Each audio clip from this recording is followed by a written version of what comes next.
kita bisa bilang kalau kita tuh high tech farming. Bermula dengan project ini, waktu itu ada tumor. Jadi waktu pas I decide myself, I wanna heal myself through the food or through the vegetable that I planted. Ternyata dalam 100 hari itu USG ulang, ternyata hasil itu tidak ditemukan lagi. Menjadi petani itu udah bukan life decision ya, it becomes a life purpose. Dan sebenarnya teknologi itu bisa membantu banyak hal, termasuk pertanian.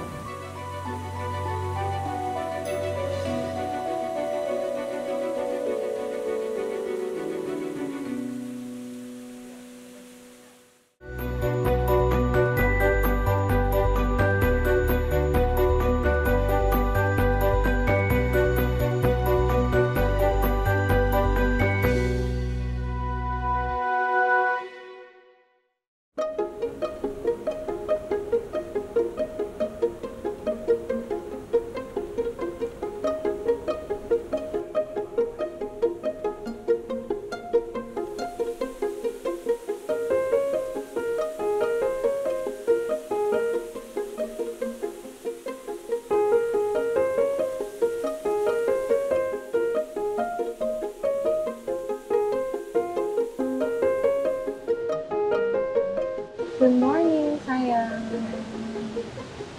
Terima kasih. Thank you, thank you, thank you. I love you. You look so well today. Very fresh. Good morning, good morning, good morning. Wow.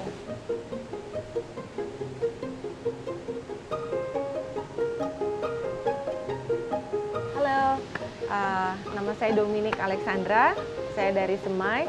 Selamat datang di kebun kami. We call this CEA, a Controlled Environment Agriculture.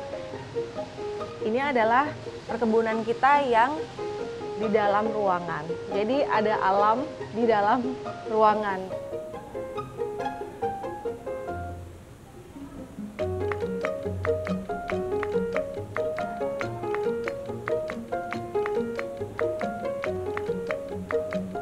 Kalau controlled environment agriculture itu, kita benar-benar mengikuti iklim sesuai asalnya. Jadi kita benar-benar ada matahari, which is dari grow light. Kita juga kalau lihat di sini ya, ini kan lagi nyala nih si anginnya. Nah ini tuh mimicking angin. Kenapa harus pakai angin? Jadi si tanaman itu they have to dance. Mereka harus menari persis seperti yang ada di luar. Jadi setidaknya yang ada di sini ini itu sama sekali tidak bergantung dengan cuaca.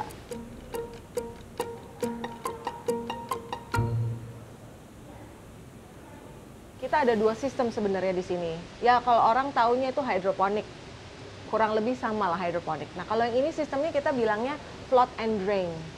Kalau flood and drain itu dia cuman ya disiram lalu dibuang. Nah itu dia treatmentnya juga di flood and drain dia lebih banyak menggunakan tanah. Dan kalau untuk yang di hidroponik kita juga sebenarnya kita juga ada yang menggunakan tanah, ada yang pakai rock wall, ada juga yang pakai husk. Husk itu dari coconut coir juga.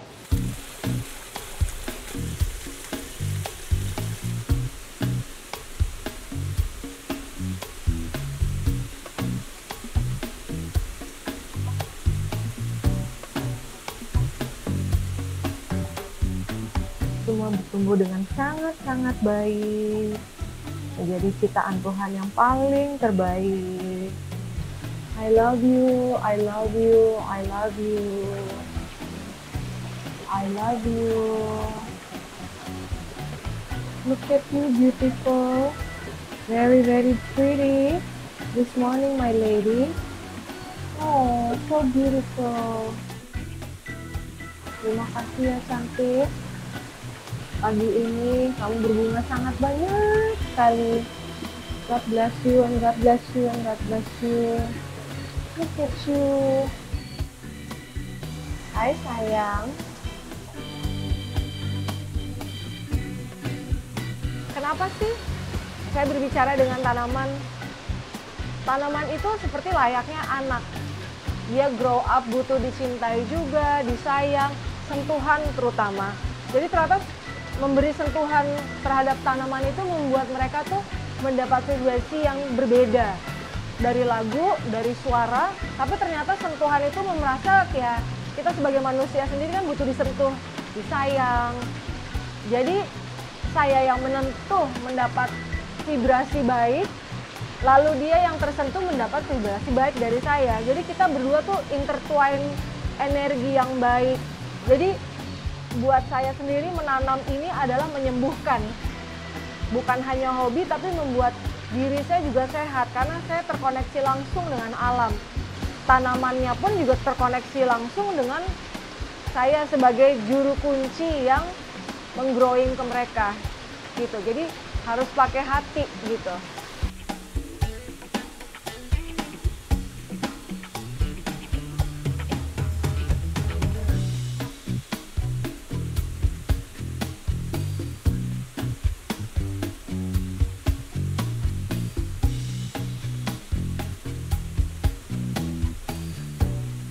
Bermula dengan proyek ini, ternyata waktu itu I was diagnosed with salah satu bisa dibilang chronic illness. Nah, waktu itu terdiagnosa di akhir tahun 2018.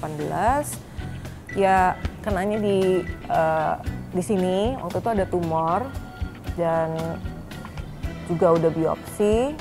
Aku tidak tahu pemicu awalnya itu sebenarnya apa. Waktu itu sempat jadi vegetarian dan vegan. Jadi sempat yang benar-benar yang berbeda banget lah untuk decided untuk hidup sehat. Tapi ternyata udah hidup sehat waktu itu, kok aku malah terdiagnosa. Itu ternyata pelajaran lagi yang harus aku petik gitu.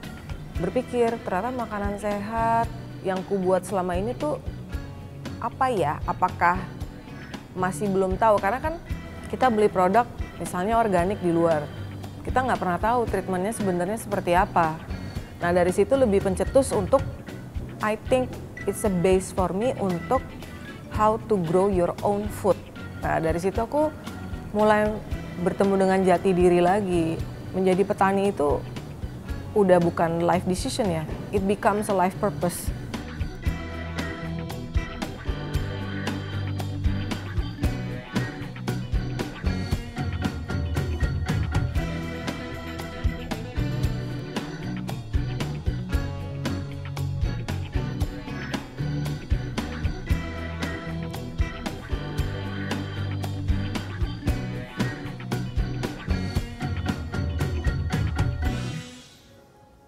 Jadi waktu pas I decide myself, I wanna heal myself through the food or through the vegetable that I planted, ternyata dalam 100 hari itu dengan belief system yang saya pasti sembuh, lalu dengan sayuran-sayuran yang saya percaya ini bisa menyembuhkan diri saya gitu.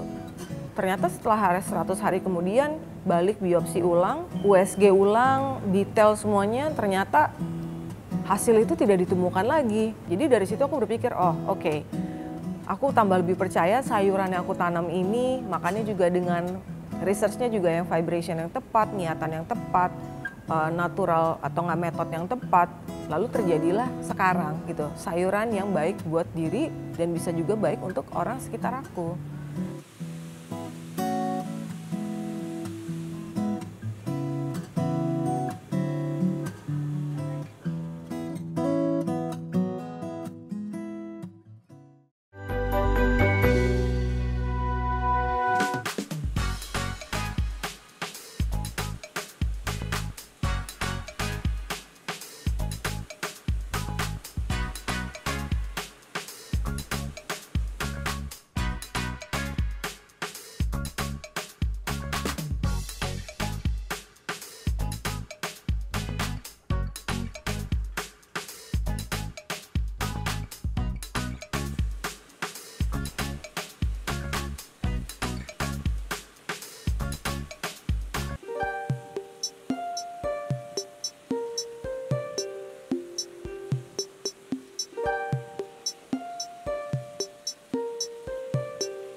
Sekarang kami di ruangan 52, tempat di mana kita memulai segala sesuatunya dari awal.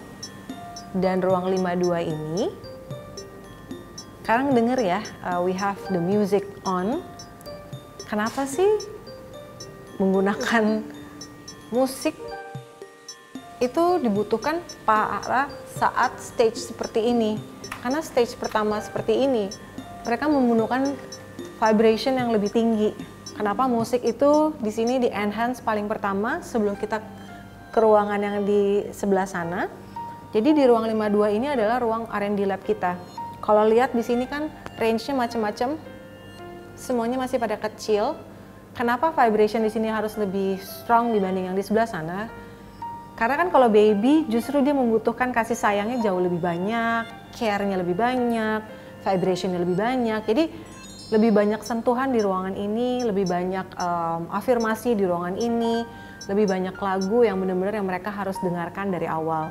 Nah, setiap hari lagu itu lebih banyak dari during the day and at night. Nah, ketika mereka juga butuh tidur, di situ sudah hening.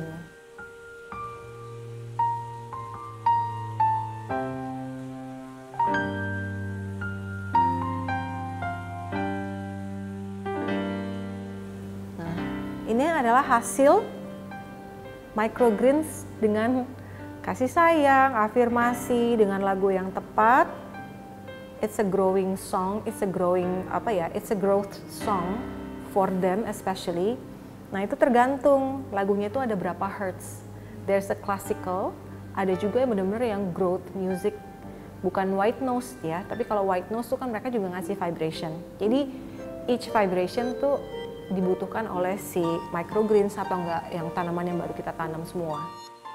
Kalau di sini slogan kita, we grown with love and a great music. So that's why kita udah jadi yang ini.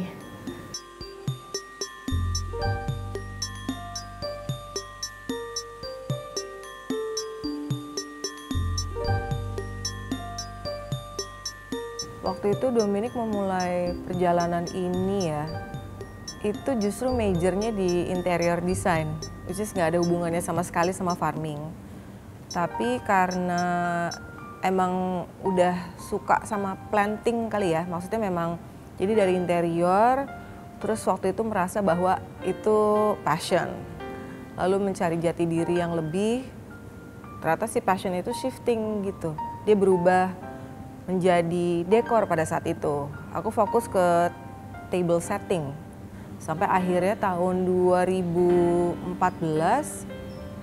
udah menikah dan memikirkan pekerjaan apa sih yang bisa di rumah. Nah, makanya waktu itu aku jadi petani bunga dulu gitu. Nah, itu petani bunga pun bunganya juga kita organik. Setelah jadi petani bunga, ternyata realitinya tidak begitu indah, sehingga mencari sesuatu yang serupa tapi tak sama. Ternyata berlabuhlah ke jadi urban farming lah di Jakarta.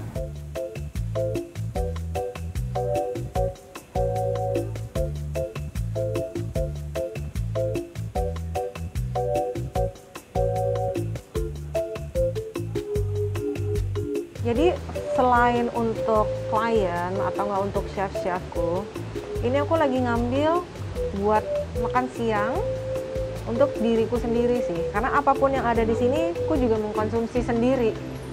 Ini we have the freckled lettuce.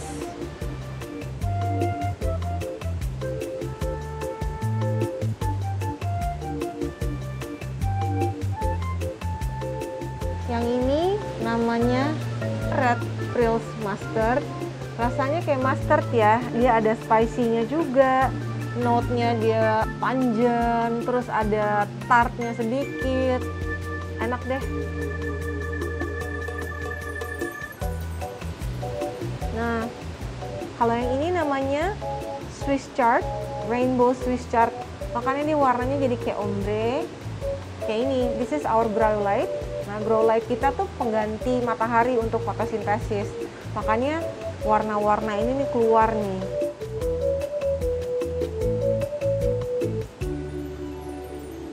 Itu mulainya di tahun 2015 ke 2016. tepatnya yang kita benar-benar research sampai full itu tahun 2016.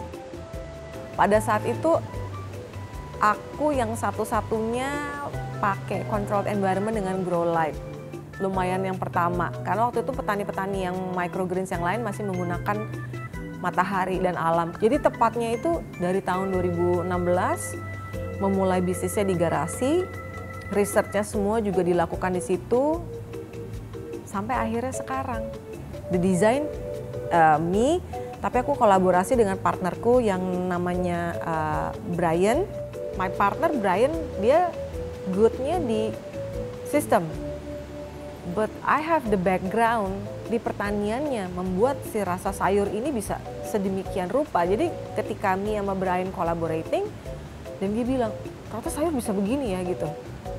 Tidak kebayang, dan akunya sendiri yang pas si sistem ini udah jadi, kita juga jadi kayak, oh wow, ternyata sayur ini bisa di-enhance rasanya seperti ini karena di controlled environment ya.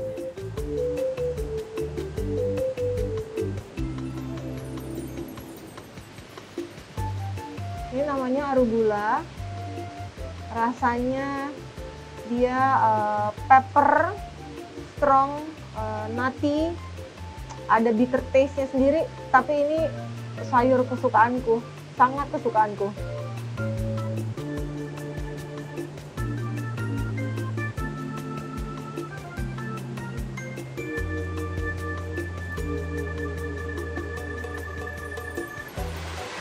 Ini namanya Viola Mix Sorbet. Viola Mix ini biasanya dipakai untuk plating karena dia warnanya juga cantik. Tapi lucunya, dia ini cocok banget untuk dessert. Jadi kebanyakan dipakai untuk dessert, ice cream, coklat, atau apapun bentuk dessertnya, sangat cocok sama Viola.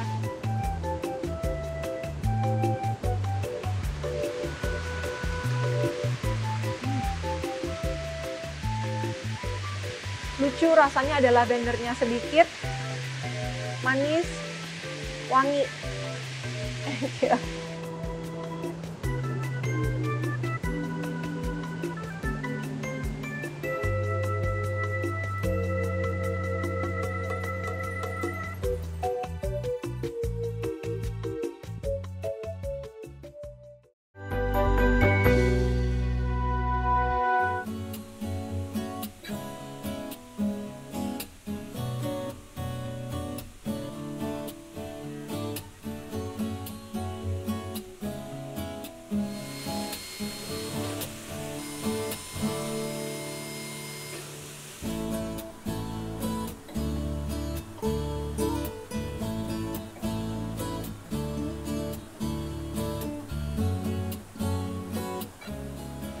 Kita lagi panen buat pesanan ke restoran 10 pack baby arugula, 12 pack red sorrel.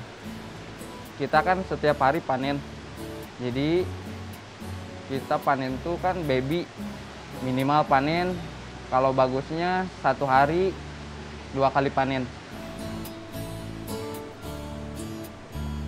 Dalam satu rokol kita bertahan ini sampai 6 bulan kalau kita secara panennya teliti dan bisa membuang daun yang jeleknya.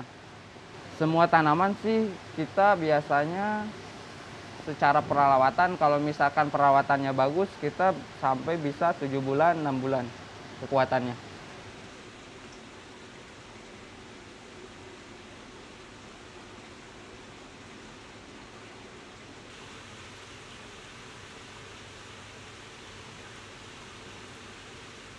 Ramdan, ini si arugulanya hari ini dapat berapa kilo? Ini satu rak semua sorel ya? Iya, sorel. Udah dipanen ya semuanya ya? Nah, sekarang yang paling masih banyak sisa sorelnya di sebelah mana? Sini atau di sebelah sana? Masih banyak ya? Oke. Ini yang paling mini ya, di sana yang lebih besar ya? Oke. Jadi waktu pas pertama kali aku jadi petani, sempet tuh gitu ya. Jadi ada yang kayak bercandain, mainnya tanah nih sekarang gitu, kotor gitu. Terus ya masa depannya kan juga belum ketahuan seperti apa. Why you give up your dreams yang dulu? Kan istilahnya orang ngelihatnya aku turun nih. Kok your position sudah baik, kenapa mau jadi ini sih petani? Jadi kalau aku bilang untuk yang mau memulai bisnis pertanian atau tidak mendapat dukungan dari sekitar, jalan aja. Karena kita nggak pernah tahu sebenarnya Tuhan menaruh kita di mana sih, posisi kita seperti apa sih. Mana ada yang nyangka juga Semai bisa kayak gini, kan nggak ada yang nyangka. Dulu sih mungkin orang melihatnya aku underdogs karena udah nggak ada latar belakang di pertanian, terus aku masih bawa-bawa ke chef semuanya sendiri gitu ya, mengalami hal-hal yang susah, ditolak sana sini, orang ngelihat aku, siapa kamu bisa berani mau masuk ke hotel atau mau masuk ke restoran mahal, atau banyak banget orang-orang yang menilai sebelah mata. Tapi karena memang aku orangnya kan tidak mau menyerah begitu saja, malah ter-challenge, kenapa sih gitu. Jadi kalau aku bilang don't give up easily, karena memang pasti akan dimana ada waktu yang sangat-sangat susah, tapi ketika kita ter-challenge itself, justru itu malah nilai plus dan positif buat kita, karena kan kita jadi tahu, oh emang mimpiku di sini, maunya aku di sini, kenapa tidak, why not?